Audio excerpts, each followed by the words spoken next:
Cristo Jesús. Amén. Bueno, vámonos a Salmos capítulo 29. Ya sé que ya estaban varios en Génesis, ¿verdad? Pero vámonos a Salmos capítulo 29 porque es bien interesante este salmo. La semana pasada hablamos casi al final de la sesión de que el diluvio, el momento en el que empieza el diluvio fue realmente la suma de varias cosas. No fue solamente lluvia, sino que yo lo definía como tres grandes cosas que pasaron en el momento que estaba sucediendo el diluvio. La primera fue el rompimiento continental. ¿Se acuerdan que dice una figura? Y fue una figura, espero que sea tomado así, de que como si Dios agarrara el planeta con sus manos y la apretara y rompiera lo que son los continentes, ¿sí? Y que después de esa ruptura viene la segunda cosa que tiene que ver con el rompimiento de las fuentes del abismo. Y realmente la Biblia nos dice que hubo, esa frase se menciona, las fuentes del abismo fueron rotas, y entonces todas las aguas que estaban en el subsuelo salen por efecto de la presión hacia el exterior, ¿sí? Y en esa reconfiguración que hay entre el rompimiento continental y la salida de todas las aguas que estaban en la profundidad, que nosotros, pues una referencia muy directa que tenemos son lo que actualmente llamamos manantiales, que son pues lugares volcánicos en donde después de que hay ciertas erupciones hay mantos acuáticos que se estacionan ahí, y que por ejemplo por allá por la zona de Puebla, de hecho hasta hay una marca, ¿verdad?, que es Peñafiel, que yo creo que casi todos ustedes conocen, que se hizo famosa precisamente porque el agua que se obtiene de esos mantos o manantiales acuosos, pues era la que surtía a esa empresa, ¿no? Pero para fines prácticos, antes del diluvio, la Biblia dice que no había llovido, o sea, el ciclo del agua no era tal y como lo conocemos ahora. Realmente los ríos no eran el resultado ni de lluvias ni de descongelamiento de las masas de hielo que hay en las cordilleras o en los cerros, sino más bien toda el agua que existía en la tierra brotaba de adentro de la tierra, como para un efecto de manantial. De hecho, hay una referencia que no me acuerdo si la mencionó o no, pero cuando hablamos de que el Edén cuando se habló de la referencia de dónde estaba el Edén y que se menciona que de él salían dos ríos, que son el río Tigris y el río Éufrates, hay una referencia muy directa que de él, como que de él manaban, o sea, de ahí salían. Entonces, esa es la razón por la que de hecho el Edén no ha sido encontrado, porque realmente todo eso se vuelve a construir totalmente a la salida de un nuevo mundo cuando termina el diluvio, y simplemente en los asentamientos posteriores hubo una civilización que fueron los acadios, los de Mesopotamia, que simplemente a dos ríos le pusieron esos nombres, no necesariamente porque ahí fueran los primeros asentamientos o porque ahí estuviera el Edén, sino por una referencia a la historia. ¿Ok? Bueno, pero quiero que en el Salmo 29 nos demos cuenta de una referencia muy directa de lo que expliqué yo la semana pasada. Este salmo es una referencia muy directa porque es el único salmo que describe a grosso modo qué es lo que pasó en el diluvio, ¿sí? Y ahorita que lo leamos nos vamos a dar cuenta. Ya estamos ahí en Salmos 29, versículo 1.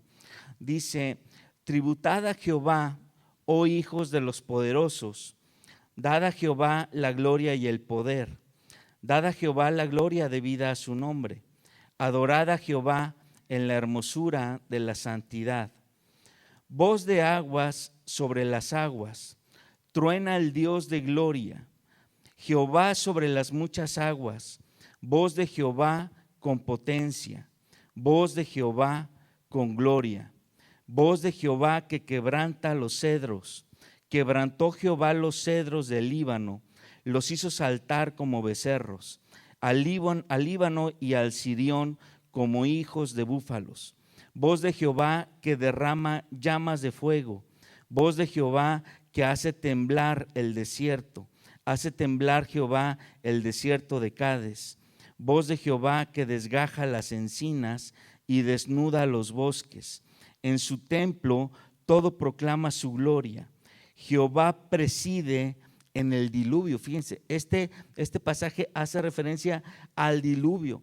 Y la palabra no es como que a una inundación específica de otro momento, sino al gran diluvio universal que en el original se llama Mabul, ¿sí? Dice, Jehová preside en el diluvio y se sienta Jehová como rey para siempre. Jehová dará poder a su pueblo, Jehová bendecirá a su pueblo con paz.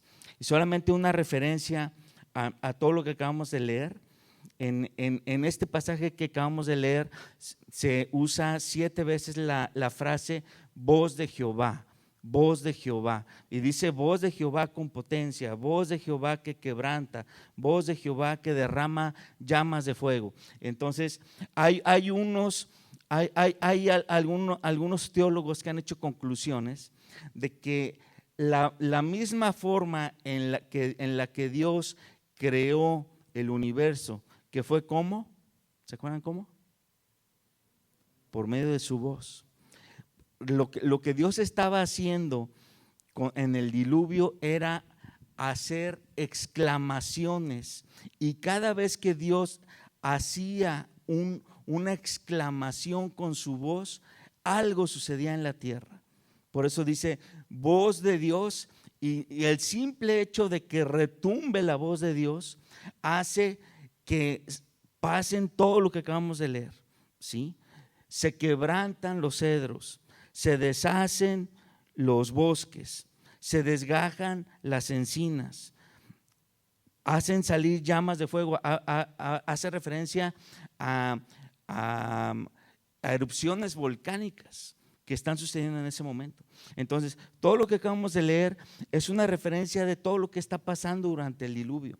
Entonces, no fue simplemente lluvia como tal, ¿sí? Sino todo esto está pasando. Ahora sí, vámonos a Génesis 8 para continuar y vamos a ver qué es lo que sucede cuando ya termina toda la acción que acabamos de describir nuevamente. En Génesis 8.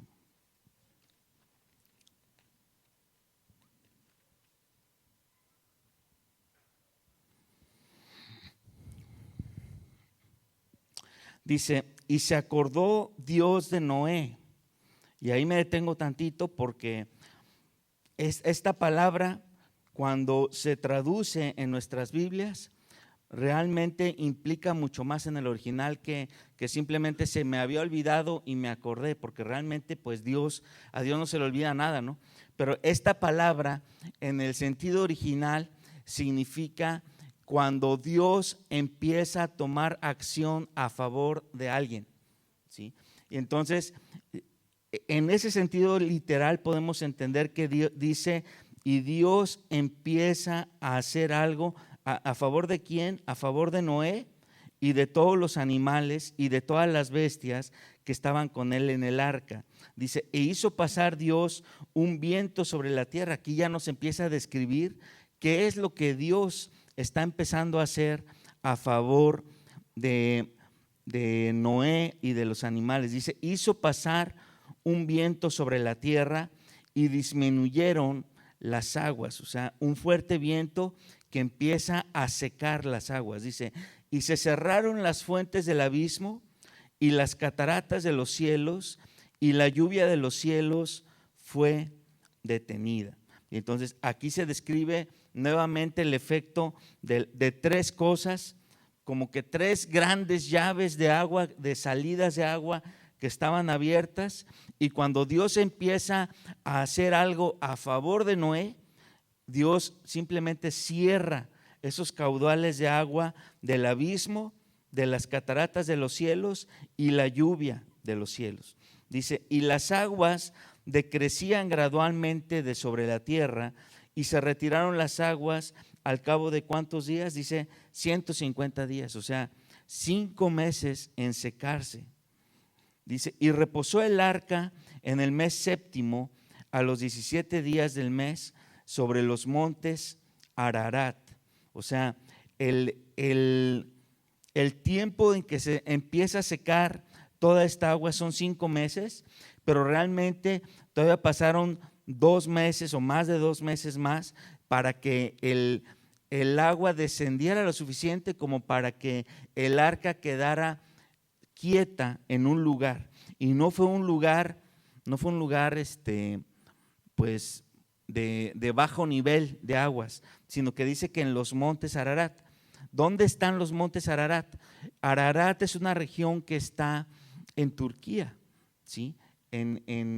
Pues ahora sí que donde se encuentran Asia y Europa, en ese país están los montes Ararat, ¿sí? Y esa cordillera de montes son montes que miden entre 4,000 y 5,000 metros de altura. Entonces, todavía para cuando el arca reposa en esos montes, significa que todavía hay una cantidad de agua muy alta, ¿sí? Pero por lo menos ya tocó tierra el arca, ¿no? Dice, y las aguas fueron decreciendo hasta el mes 10º, y en el 10º, al primero del mes, se descubrieron las cimas de los montes. O sea, está hablando ya de otros montes de menor nivel. Dice, y sucedió que al cabo de 40 días abrió Noé la ventana del arca que había hecho. Recordemos que a pesar de que el arca era una caja, literalmente una caja, Dios había dado la orden a Noé de hacer una pequeña ventana, que esa ventana también estaba sellada. Ahora, obviamente, cuando dice ventana, no nos imaginemos un vidrio o algo como lo actual, ¿no? Estaría sellada completamente de madera, ¿sí? Y en algún momento, cuando Moisés empieza a darse cuenta como que ya el arca está chocando, se está deteniendo en tierra, pues saca la herramienta y rompe lo que tiene que romper de ese pedacito de madera que está cubierto, y entonces abre ese respiradero, ¿sí? Y dice, sucedió que al cabo de 40 días abrió Noé la ventana del arca que había hecho y envió un cuervo, el cual salió y estuvo yendo y volviendo hasta que las aguas se secaron sobre la tierra. Envió también de sí una paloma para ver si las aguas se habían retirado de sobre la faz de la tierra. Y no halló la paloma donde sentar la planta de su pie, y volvió a él al arca, porque las aguas estaban aún sobre la faz de toda la tierra. Entonces él extendió su mano y tomándola, la hizo entrar consigo en el arca. Dice, y esperó aún otros 7 días y volvió a enviar la paloma fuera del arca. Ya no se habla del cuervo después. Dice, y la paloma volvió a él a la hora de la tarde, y he aquí que traía una hoja de olivo en el pico. Y entendió Noé que las aguas se habían retirado de sobre la tierra, y esperó aún otros 7 días y envió la paloma, la cual no volvió ya más a él. Dice, y sucedió que en el año 601 de Noé, en el mes primero, el día primero del mes, las aguas se secaron sobre la tierra, y quitó Noé la cubierta del arca y miró, y he aquí que la faz de la tierra estaba seca, ¿sí? Y entonces aquí nos da una referencia directa de los años que pasaron entre el momento en que Noé empezó a construir, que fue cuando Noé tenía 500 años, a que el año o los años que tenía cuando se terminó el diluvio, ¿no? Que es 601. O sea, en el año 600 empieza el diluvio, y hasta el 601 es cuando él ya puede salir del arca y empieza a ver la faz de la tierra seca. Dice, y en el mes segundo, a los 27 días del mes, se secó la tierra. Y entonces habló Dios a Noé diciendo, y ahorita vamos a a mencionar un poquito de eso, pero nos damos cuenta que realmente pasó más de un año en que todo eso se secara, ¿sí? Y así como hubo una gran cantidad de agua cayendo, también Dios después da marcha atrás a lo que estaba propiciando la inundación, y ahora todo el calor que antes no recibía de forma directa la tierra empieza a ocasionar por lo que nosotros conocemos como el ciclo del agua, que hoy conocemos, la evaporación y todo eso, para que empiece a haber realmente un mundo completamente nuevo, el mundo que actualmente conocemos. Cuando Noé sale de esa caja de madera grandísima que ya explicamos la semana pasada, realmente él ve cosas completamente nuevas que no había visto en el mundo anterior, ¿sí? Y va a empezar a ver ríos, va a empezar a ver montañas, va a empezar a ver pues grandes valles, desiertos, va a empezar a ver grandes cosas que antes no existían, ¿sí? Sigamos leyendo, dice: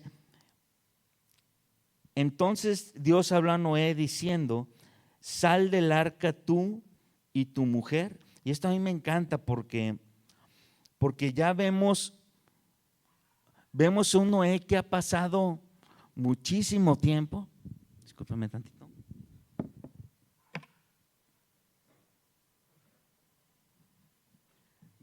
Vemos un Noé que ha pasado más de un año encerrado en una caja y no lo vemos como que ya desesperado queriéndose salir. No sé si ustedes se dan cuenta de eso ahorita que lo leí, pero ustedes, ¿qué harían si estuvieran encerrados con animales con tanto tiempo, más de un año, viviendo, conviviendo, a lo mejor hasta batallando para respirar, con falta de espacio para convivir, con ya no nada más 2 personas, sino 8 personas, que ya realmente estamos hablando de 4 familias, o sea, 4 matrimonios conviviendo en el mismo lugar, que seguramente había mucha convivencia, mucha cercanía, pero yo creo que ya más de un año así como que ya empieza, como dice el dicho, a apestar el tema, ¿no? Y sobre todo con todo lo que había dentro también que dijimos la semana pasada, ¿no? Entonces, yo creo que muchos de nosotros lo primero que haríamos al ver que ya me asomé, ya vi que hay tierra seca, vámonos para afuera. Pero no es lo que hace Noé. Noé se espera hasta que Dios le dé una instrucción. Así como Dios le da una instrucción a Noé para que construya y él empieza a construir todo de acuerdo a las instrucciones de Dios, así Noé se espera hasta que Dios hable, ¿sí? Y esto nos deja ver nuevamente el tipo de personaje que es Noé, porque vimos antes de empezar a ver todo lo que hace Noé, que se menciona de él, que él caminó con Dios, y este es un testimonio más de que Dios sigue estando con Noé, porque Noé sigue estando atento a la voz de Dios, ¿sí? Dice: sal del arca tú y tu mujer y tus hijos y las mujeres de tus hijos contigo. Significa que nadie había salido. Dice: y todos los animales que están contigo, de toda carne, de aves y de bestias, y de todo reptil que se arrastra sobre la tierra, sacarás contigo, y vayan por la tierra y fructifiquen y multiplíquense sobre la tierra. Dice: entonces salió Noé y sus hijos y su mujer y las mujeres de sus hijos con él, y todos los animales y todo reptil y toda ave y todo lo que se mueve sobre la tierra según sus especies salieron del arca. Y edificó Noé un altar a Jehová, y tomó de todo animal limpio, de toda ave limpia, y ofreció holocausto en el altar. Cuando hablamos de todos los animales que subieron al arca, dijimos que Noé recibe la instrucción de que de los animales limpios fueran no nada más una pareja, sino que fueran varias parejas, ¿sí? Y aquí lo primero que está haciendo Noé después de recibir la instrucción de salir, ahora sí, él ya no se espera a que Dios le diga otra cosa, él ya está cumpliendo la orden de salir, pero de su corazón sale algo, ¿sí? Y eso que sale del corazón, lo primero que sale del corazón de Noé, después de haber pasado por el tiempo de juicio más impresionante del mundo que ha existido, por el juicio más largo, más destructivo, más fuerte, yo creo que en nada comparable a lo que nosotros pudiéramos haber pasado, él se da cuenta de que nace a una nueva tierra o sale una nueva tierra, y yo creo que hasta ahí se dio cuenta de la magnitud de todo lo que había pasado. Al verse solamente ellos, voltar a ver hacia atrás y ver que solamente ellos lograron subsistir o lograron sobrevivir, ¿sí? Y lo primero que nace del corazón de Noé es adoración, ¿sí? Subrayen ahí, si les gusta subrayar su Biblia, altar a Jehová, porque es la segunda ocasión que se menciona. Esta ya es de forma directa, la otra fue de forma indirecta, el concepto de altar. Y el concepto de altar tiene una implicación de ofrenda, de adoración, de entrega, ¿sí? Y lo que hace Noé es decir, una pareja de los animales limpios que tengo, o sea, no en el mismo sacrificio entrega todo, sino toma una pareja de cada uno de los animales limpios, ¿sí? Y los ofrece en el altar, ¿sí? Y se los ofrece a Dios. ¿Se acuerdan que cuando hablamos acerca de la caída del hombre y cómo Dios le hace vestidos al hombre, y la Biblia dice que los hace con sus manos y se los da? Entonces habla de que hubo muerte de animalitos, ¿sí? Y con esa muerte hay una cobertura para pecado y aparte una cobertura física, ¿sí? Pero en el caso de los animales limpios tiene que ver con otro aspecto, no necesariamente una entrega o una adoración en un altar para perdón de pecados, ¿sí? Sino tiene que ver una entrega de adoración y de agradecimiento. O sea, aquí Dios no le está exigiendo a Noé, porque yo he escuchado explicaciones de este pasaje tan raras, como si Dios le hubiera dicho a Noé: lo primero que tienes que salir lo primero que tienes que hacer al salir del arca es ofrecerme sacrificios, si no, tú tampoco vas a ser perdonado. Y no es lo que está pasando. No es lo que está pasando. Él toma sacrificio y Él lo ofrece. Y esta ofrenda es una ofrenda no de libación, o sea, no buscando un perdón, porque recordemos que Noé fue separado por gracia, ¿sí? Fue escogido por gracia, ¿sí? Y entonces Noé lo que está haciendo es simplemente de su corazón entregarle algo a Dios, ¿sí? Entregarle algo a Dios a modo de adoración. Y vamos a ver, dice el versículo 21, y percibió Jehová olor grato, y dijo Jehová en su corazón: no volveré más a maldecir la tierra por causa del hombre, porque el intento del corazón del hombre es malo desde su juventud, ni volveré más a destruir todo ser viviente como he hecho, ¿sí? Y la primera frase con la que empieza este versículo dice: percibió Jehová olor grato, ¿sí? Y esto no significa como que literalmente en su nariz haya llegado el olor de los animales. No, esta frase tiene que ver con el discernimiento de lo que hace Dios cuando nosotros le entregamos algo a Él. Y este es uno de los puntos claves de Génesis. ¿Se acuerdan que cuando empezamos les mencioné yo el concepto de altar? Y el concepto de altar en Génesis, que es antes de la gracia, aplica para nuestros días actualmente, ¿sí? Y el concepto del altar tiene que ver con qué es lo que le entrego a Dios y cómo se lo entrego. Y el concepto del altar no es esta tarima, ni es este pedestal, ni es este lugar que malamente a veces le decimos casa de Dios, porque no lo es, ¿sí? No es esto, el altar no es esto, el altar es yo, lo que yo le doy a Dios, ¿sí? Pero nos tiene que quedar muy claro algo. Con nosotros, yo a Moisés, o yo a Daniel, o yo a cualquiera de ustedes, les puedo decir, yo le voy a dar a Dios esto. Y a él le puedo decir, yo le voy a dar a Dios, y a lo mejor ya le cambio algo, ¿sí? Pero lo que realmente yo quiero ofrecer, si se lo ofrezco a Dios de una forma adecuada, no importa que ellos sepan o no sepan. Lo importante es que Dios sepa que es algo real que quería mi corazón hacer. ¿Por qué pongo este ejemplo? Porque a veces pensamos en darle a Dios y proclamar que otros se enteren lo que le estamos dando a Dios.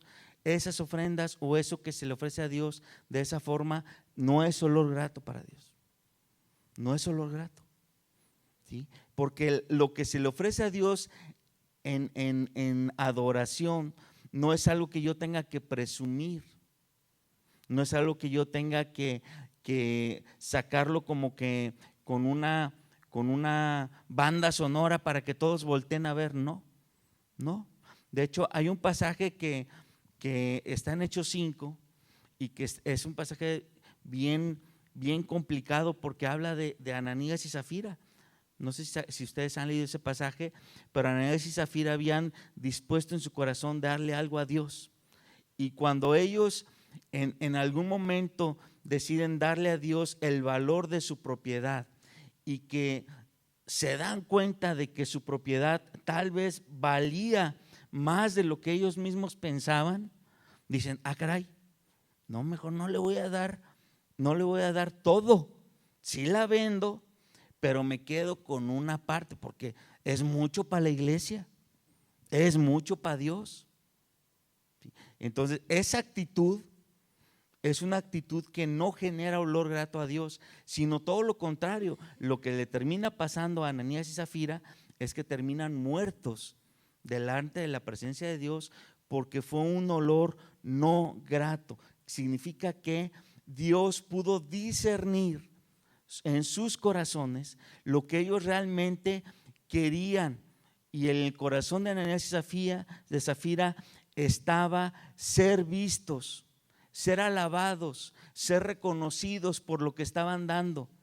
No el hecho de dárselo a Dios, sino el hecho de que vean cómo se lo doy y cuánto le doy. Entonces, eso no es lo que hizo Noé. Noé está con su familia, acaban de sobrevivir, está con miles de animalitos, y representándolos a todos, dice, Señor, gracias, estos animalitos de por sí son tuyos, a ti sea la gloria por lo que acabas de hacer. Y Noé le da la gloria a Dios y adora a Dios saliendo del peor de los juicios, que es la actitud de cualquier hijo de Dios, es aún en los tiempos de más dificultad, aún en los tiempos de mayor quebrantamiento, nuestra actitud siempre tiene que ser entrega a Dios, adorar a Dios, darle a Dios ¿qué? Lo que es de Él. ¿Y qué de mí es de Él? Todo, mi corazón, mi vida, mi mente son de Él. Amén. Esa es la actitud que Dios vio en Noé, y para él fue olor grato. Olor grato. Sí. Y entonces Dios hace una promesa en el versículo 22, dice, mientras la tierra permanezca, no cesarán la sementera y la siega, el frío, el calor, el verano y el invierno, el día y la noche. Todo esto nos habla prácticamente del ciclo de la vida. O sea, Dios está reinstituyendo a través de Noé la vida en la tierra. Y de hecho, vamos a empezar a ver el capítulo 9 que nos habla del pacto con Noé. Bendijo Dios a Noé y a sus hijos y les dijo: fructificad y multiplicaos y llenad la tierra. Y aquí vemos cómo Dios ya no nada más se está dirigiendo a Noé, sino Dios empieza a dirigirse a todos en la familia, a los 8, y les dice que bendijo a Noé, a sus hijos, y les dijo, ¿qué les dijo? Fructificad, multiplicaos y llenar la tierra. Y esta primera parte del pacto con Noé, si ustedes se acuerdan, son prácticamente las mismas palabras que Dios le dio a Adán. ¿Se acuerdan? Cuando Dios crea a Adán y luego a Eva, ¿sí? Y de hecho desde antes que Dios estaba haciendo toda la creación, todos los animalitos, les decía: fructificad, multiplicaos y llenad la tierra. ¿Qué significa que Dios se lo está diciendo a Noé? Significa que Dios, a pesar de un gran juicio que acaba de pasar, para Él es como que ya todo pasó. ¿Sabes qué? Ya me cobré lo que me tenía que cobrar, si lo queremos ver así. Ya está saldado lo que tenía que hacerse. Por mi parte, mi voluntad hacia ti como hombres es benignidad, que es todo lo bueno para ustedes. Esto es bien importante señalarlo porque nos habla literalmente de que con Noé está empezando un segundo comienzo como fue el primero, ¿sí? La gran diferencia que hay con Noé a la que hubo con Adán es simplemente que Noé ya tiene en sí una naturaleza pecaminosa, pero Dios le está dando la oportunidad a Noé y a su familia de empezar como si nada hubiera pasado, con las mismas bendiciones que tuvo Adán, ¿sí? Con la misma facultad. O sea, Dios no le está poniendo una restricción, no le dijo, como todos los familiares tuyos pecaron, pues ahora te voy a poner a ti una restricción, no vas a poder tener más que 2 hijos. No, Dios no hace eso, sino mantiene su bendición, la mantiene para todos los descendientes de Noé. Dice: el temor y el miedo de ustedes estarán sobre todo animal de la tierra y sobre toda ave de los cielos, en todo lo que se mueva sobre la tierra y en todos los peces del mar. En vuestra mano son entregados. Y entonces esto le está diciendo Dios. Y Dios está diciendo literalmente que está poniendo una barrera entre los animales y los hombres, que algunos de nosotros o algunos científicos le llamamos el instinto animal, que el instinto animal, que es la supervivencia, antes no existía como tal. Antes los animales y el hombre convivían de una forma tan cercana, sin miedo, ¿sí? Y ahora Dios está poniendo una separación para que haya una línea entre lo que hay, entre la relación entre hombres y animales. Y esta es otra clave para poder entender lo que pasó en Génesis 6. ¿Se acuerdan que cuando hablamos que en Génesis 6 los hijos de Dios y las hijas de los hombres, y luego que estaban involucrados también mujeres, Dios está poniendo un candado a los animales para que los animales por instinto natural tiendan a huir del hombre, tiendan a no buscar una convivencia tan directa. Dice: y todo lo que se mueve y vive os será para mantenimiento, así como las legumbres y plantas verdes os lo he dado todo. Y ahora le está dando al hombre la instrucción de poder disfrutar el poder comer carne. Así como en algún momento le dijo a Adán y a todos los animales que se iban a mantener solamente de hierbas y de alimentos que eran plantas, ahora le está dando al hombre permiso para comer carne. Dice, pero carne con su vida, que es su sangre, no comeréis. Y este versículo es el versículo que rige hasta el día de hoy las comidas judías, ¿sí? Lo que es la carne kosher. ¿Alguno de ustedes sabe lo que es la carne kosher? ¿Sí? ¿No? Bueno, la mayoría no. Lo voy a explicar rápido. La carne kosher, que hasta el día de hoy es un tipo de carne que tiene un proceso diferente al proceso de otras carnes. De por sí los judíos no pueden comer cualquier tipo de carne. Por ejemplo, un judío no come carne de puerco, pero sí come carne de res. Y entonces los judíos que quieren comer carne de res están obligados por su ley a comer carne de res tipo o certificado kosher. La carne kosher tiene un proceso diferente. El proceso, básicamente, en resumidas cuentas, implica que al animalito, en lugar de que lo desangren como se desangra todos los demás comemos, al kosher le dan 3 desangrados, ¿sí? 3 procesos de desangrado. El animal que nosotros comemos tiene un proceso de desangrado que es por medio de electrólisis que dura 1 minuto. Ya cuando le cortan la cabeza al animalito, lo cuelgan de un piecito y le aplican toques eléctricos por 1 minuto, y con ese minuto de sangrado, toda la carne que queda dentro de los músculos, para los gentiles, para el mundo común y corriente, es parte de. Para los judíos no. Para los judíos eso todavía sigue siendo aberración, y ellos exigen otros 2 minutos de electrólisis, y aparte exigen otro proceso de desangrado, cortando ciertas partes de músculos y reteniendo el animal para después ser verificado por un rabino, ¿sí? Todo ese proceso, por ejemplo, una planta como una empresa tan grande como Su Carne, lo hacen en una sola planta que es en Mexicali, y de ahí distribuyen toda la carne kosher a México.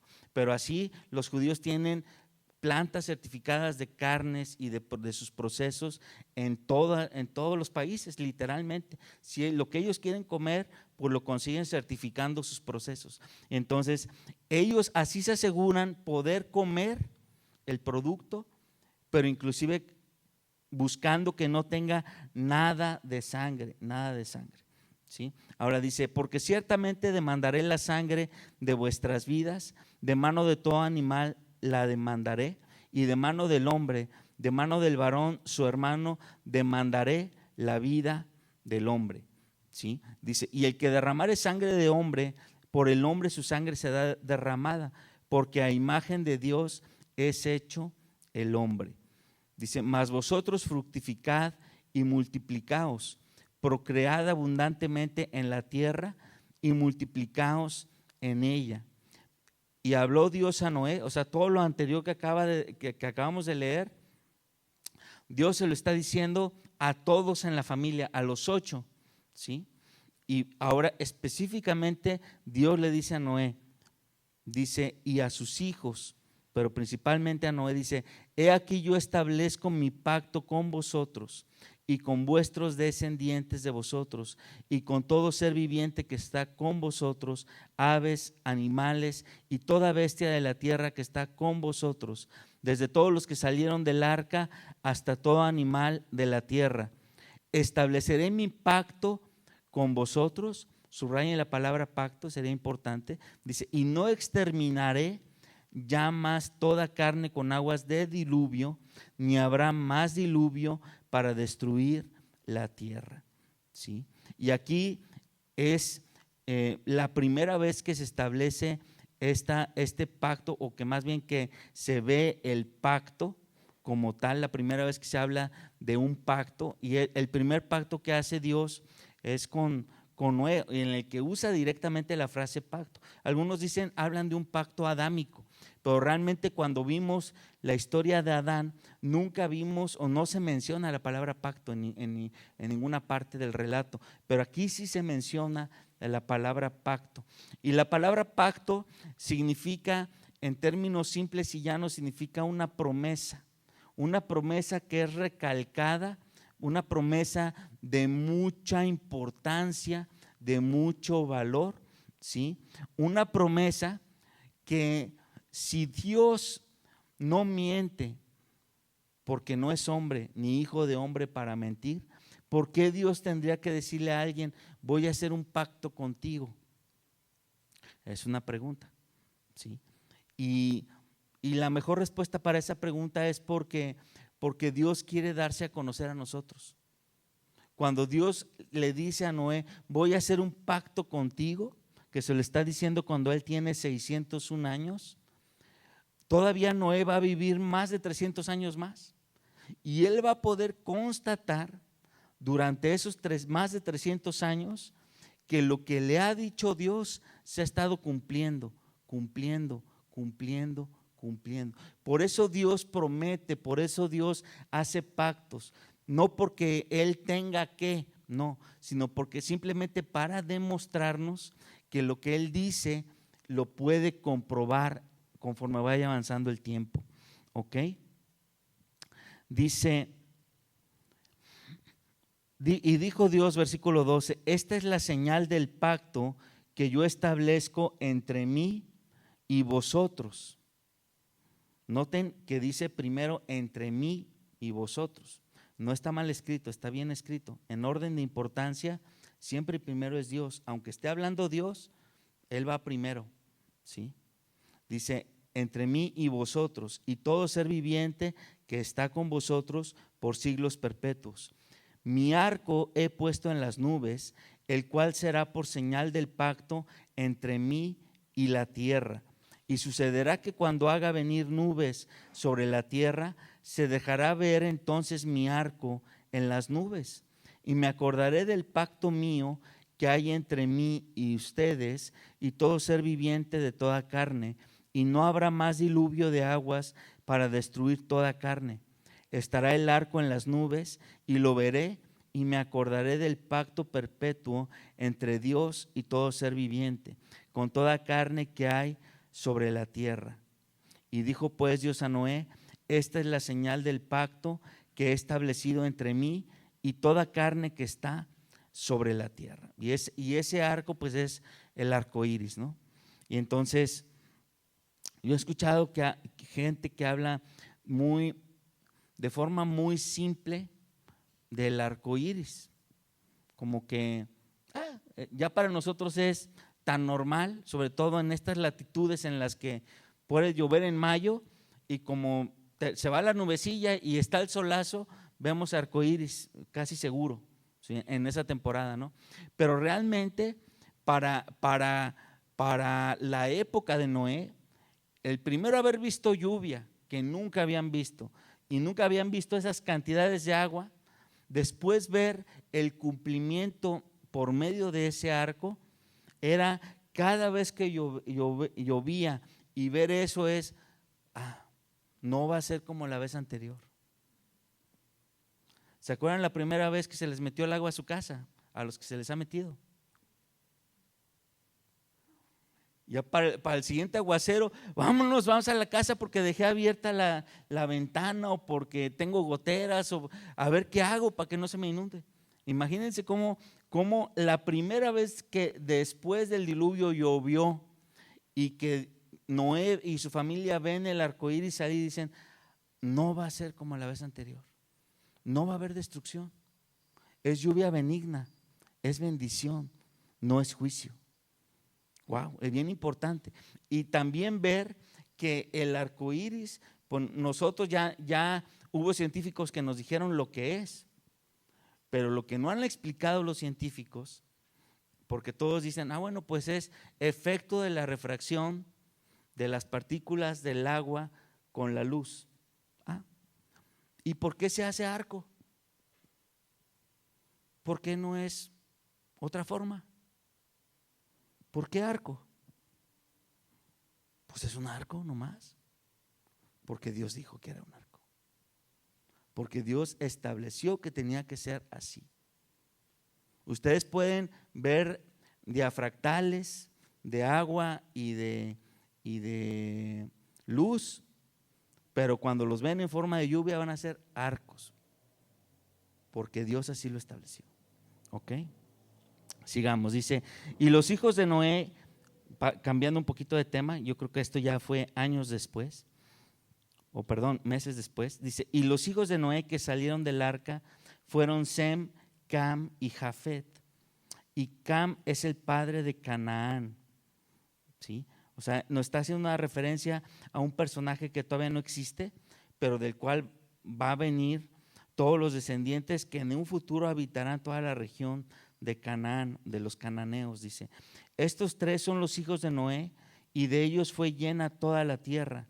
Después comenzó Noé a labrar la tierra y plantó una viña, y bebió del vino y se embriagó. Y estaba descubierto en medio de su tienda. O sea, Noé se emborracha. Nadie dijo que Noé fuera perfecto. Dice, se emborrachó y estaba descubierto en medio de su tienda. O sea, estaba desnudo. Dice, y Cam, padre de Canaán, vio la desnudez de su padre y lo dijo a sus dos hermanos que estaban afuera. Entonces Sem y Jafet tomaron la ropa y la pusieron sobre sus propios hombros, y andando hacia atrás cubrieron la desnudez de su padre, teniendo vueltos sus rostros, y así no vieron la desnudez de su padre. Y ahí nos detenemos tantito, porque yo he escuchado cada explicación descabellada de estos pocos versículos. He escuchado pastores que hablan de que Canaán violó a Noé, y no lo leemos. ¿En qué momento leemos eso aquí? No lo dice. Dice que Noé se embriagó, dice que estaba desnudo, y dice que Canaán vio la desnudez de su padre, que no es la misma palabra en el Antiguo Testamento que se usa para tener relaciones, que es conoció. No es la misma palabra hebrea. Dice, vio la desnudez. Dice, y lo dijo a sus dos hermanos que estaban fuera. O sea, lo que está señalando el pasaje es la mala actitud de Canaán, una actitud de burla, una actitud de evidenciar a su papá en lugar de cubrirlo, ¿sí? Si Noé ya estaba viejito, si Noé aparte estaba borracho, ¿sí? Su hijo, lo adecuado hubiera sido, ok, ya lo vi, pues lo tapo y no le digo a nadie. ¿Por qué? Porque es mi papá, lo voy a honrar. Honrar. Este es el gran pecado de Cam. Deshonró a su padre, ¿sí? Y no nada más deshonró, o sea, de una forma directa, sino que lo anuncia a sus hermanos buscando burlarse, que los tres se burlen de él. Pero la respuesta, la actitud de los otros dos no fue igual que la del Canaán. Cuando escuchan eso, ellos se dan cuenta, espérate, es nuestro papá, ¿qué estás haciendo? ¿Qué estás diciendo? Y ellos entran de espaldas a la tienda para no ver la desnudez de su padre, y lo tapan sin verlo. Y entonces lo que hacen Sem y Jafet son honrar a su papá. Lo que hace Cam es deshonrarlo. Y entonces Noé se despierta, dice el versículo 24, se despierta de su embriaguez y supo lo que le había hecho su hijo más joven. Seguramente una de las nueras le dijo. Dice, y dijo, maldito sea Canaán, siervo de siervos será a sus hermanos. Y wow, y empezamos a ver una de las consecuencias, que vamos a ver varias en el libro de Génesis, pero una de las consecuencias que hace o que toma un padre enojado como Noé. Dice, maldito sea Canaán. O sea, la reacción de Noé, así como recibió deshonra y que fue algo malo, Noé reacciona de una forma desproporcionada, reacciona maldiciendo a Canaán, y la maldición consiste en esto, dice: siervo de siervos será a sus hermanos. ¿Sí? Y eso dice todo. ¿Por qué razón? Porque todos los descendientes de Canaán hasta la fecha son siervos de los descendientes de Sem y de Jafet. ¿A qué me refiero con siervos? No necesariamente que sean esclavos, sino que estén por debajo en nivel en todos los aspectos sociales de la vida de los descendientes de Sem y de Jafet. Y dice: y dijo más: bendito sea Jehová mi Dios, bendito por Jehová mi Dios sea Sem y sea Canaán su siervo. ¿Sí? Entonces hay bendición para Sem, hay maldición para Canaán. Y dice: engrandezca Dios a Jafet y habite en las tiendas de Sem y sea Canaán su siervo. O sea, lo reitera 2 veces más Noé. Dice: y vivió Noé después del diluvio 350 años, y fueron todos los días de Noé 950 años, y murió. Y ahí nos quedamos haciendo una meditación, hermanos. Pongámonos de pie.